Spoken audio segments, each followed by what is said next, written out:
ఇకపై ఒకరినొకరు పోల్చుకోవటం అంటే అస్సలు బాధ ఉండదు, ద్వేషం ఉండదు, ప్రేమ తప్ప. ఇది మొత్తం చదవటానికి ప్రయత్నించండి. హలో అండి, జై శ్రీకృష్ణ. నేను మీ రజని. మనుషుల్లో ఒకరితో ఒకరిని పోల్చటం అనేది సర్వసాధారణము. కానీ ద్వేషం వచ్చే విషయము, ఎదుటి వారి పట్ల కోపం వచ్చే విషయం కూడా అదే. దీన్ని నేను మీకు చాలా చక్కగా వివరిస్తాను.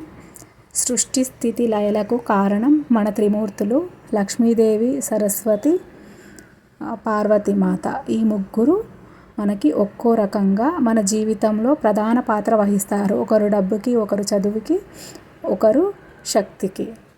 మరి త్రిదేవతలు, త్రిమూర్తులు ఒక్కో నియామకంలో ఉన్నారు. అలాగే మన ఇంట్లో ఉన్న కుటుంబ సభ్యులు కూడా ఒక్కొక్కరిలో ఒక్కో నైపుణ్యం ఉంటుంది. ఒక్కొక్కరు ఒక్కొక్క బాధ్యత వహించినప్పుడే ఆ ఇంట్లో వచ్చిన సమస్యలు అయినా, సంతోషాలైనా చాలా తొందరగా ముగుస్తాయి. ఒక్కొక్కరు ఒక్కో దాంట్లో ప్రాధాన్యం కలిగి ఉంటారు కాబట్టి, ఒక్కో రకంగా ఆలోచిస్తారు కాబట్టి, ముగ్గురు మూడు విధాలుగా షేర్ చేసుకొని చాలా సులభంగా ఆ సమస్యనైనా, ఆ సందర్భాన్నైనా దాటడానికి అవకాశం ఉంటుంది.